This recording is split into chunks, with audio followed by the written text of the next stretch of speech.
I'm writing this from the confines of my small, dimly lit apartment. The heavy drapes are drawn shut, blocking out the mid-afternoon sun. I can't bear to let any light in. It's been this way for months.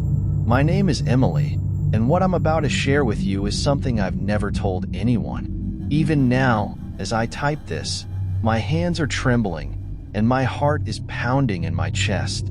It all started a year ago. I had just moved to a new city, hoping to start fresh after a messy breakup.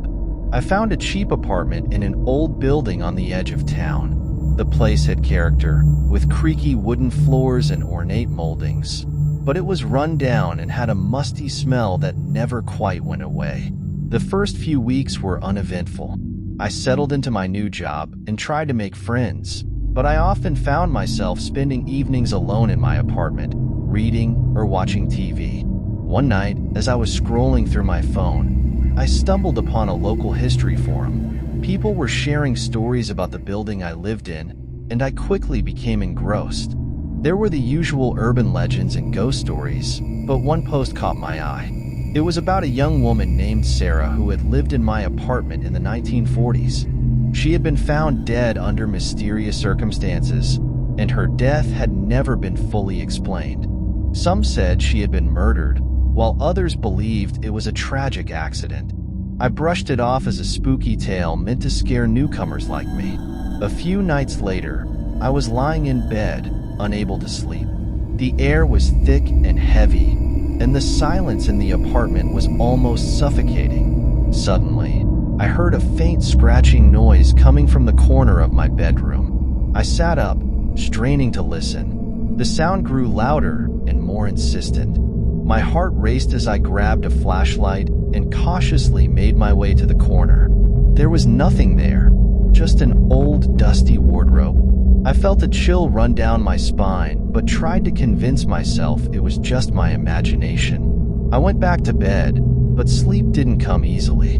The next morning, I decided to do some research on Sarah. I spent hours at the local library, digging through old newspapers and archives. I found a few articles about her death, but the details were sparse and vague. It seemed like the case had been quickly forgotten, overshadowed by other events of the time. As the weeks went by, strange things started happening in my apartment. I would find objects moved or misplaced, and sometimes I heard whispers when I was alone. I tried to ignore it, telling myself it was just stress and my mind playing tricks on me. One evening, I invited a few friends over for dinner. We were having a good time, laughing and sharing stories, when the temperature in the room suddenly dropped. My friends commented on how cold it had gotten, and I nervously laughed it off, blaming the old building. But deep down, I felt a growing sense of unease. After my friends left, I decided to call it a night. As I was getting ready for bed, I noticed something strange. The wardrobe in the corner of my bedroom was slightly ajar. I distinctly remembered closing it earlier. With a sinking feeling, I approached it and hesitantly pulled the door open. Inside, I found an old, dusty diary. The cover was worn, and the pages were yellowed with age. I carefully opened it and began to read. It was Sarah's diary, and it chronicled her last days in the apartment. Her entries were filled with fear and paranoia. She wrote about feeling watched and hearing strange noises at night. Her final entry was chilling. "I know someone is coming for me. I can feel it. I don't know how much longer I can stay here. I'm so scared." A cold sweat broke out on my forehead as I read those words. I felt a sudden urge to leave the apartment, to run as far away as possible. But something kept me rooted to the spot. I needed to know more. Over the next few days, I became obsessed with Sarah's story.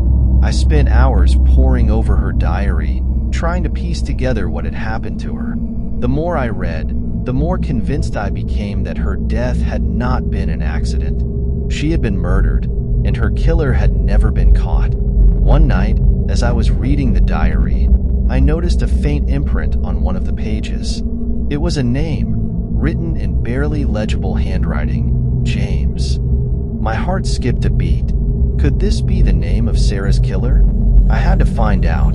I started asking around, trying to gather information about anyone named James who might have lived in the building at the time. I talked to neighbors, local historians, anyone who might have a clue, but no one seemed to know anything. Then, one day, I received an anonymous letter in the mail. It was typed, with no return address.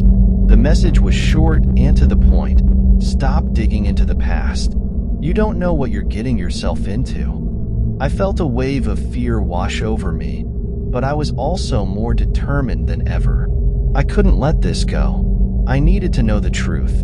I continued my investigation, even though it meant sleepless nights and constant anxiety. One evening, as I was coming home from work, I noticed a figure standing in the hallway outside my apartment. It was a man, tall and gaunt, with piercing eyes that seemed to look right through me. My heart raced as I approached him, but he turned and walked away before I could say anything. That night, I couldn't sleep. I kept hearing noises, footsteps, whispers. I felt like I was being watched. I was on the verge of a nervous breakdown. The next morning, I received another letter. This one was more menacing. You were warned. Leave now, or suffer the consequences. I knew I couldn't stay in the apartment any longer. I packed my bags and moved out that same day. I found a new place on the other side of town, far away from the haunting memories of Sarah and her tragic fate. But even now, as I sit in my new apartment, I can't escape the feeling of guilt that hangs over me. I had become so consumed with uncovering the truth that I had ignored the warnings. I had put myself in danger, and for what? A story? A mystery? I often wonder if I could have done something to help Sarah, if there was a way to bring her peace. But it's too late now. All I can do is try to move on and live with the knowledge that sometimes it's better to let the past stay buried. And yet, no matter how hard I try to forget, the memories keep coming back. The scratching in the walls, the whispers in the night, the sense of being watched.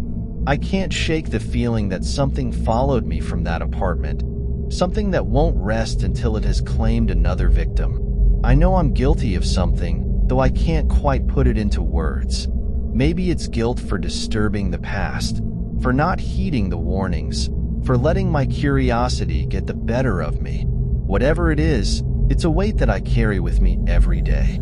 So, if you're reading this, please take my advice. Some mysteries are better left unsolved. Some stories are better left untold. And sometimes, it's best to let the dead rest in peace.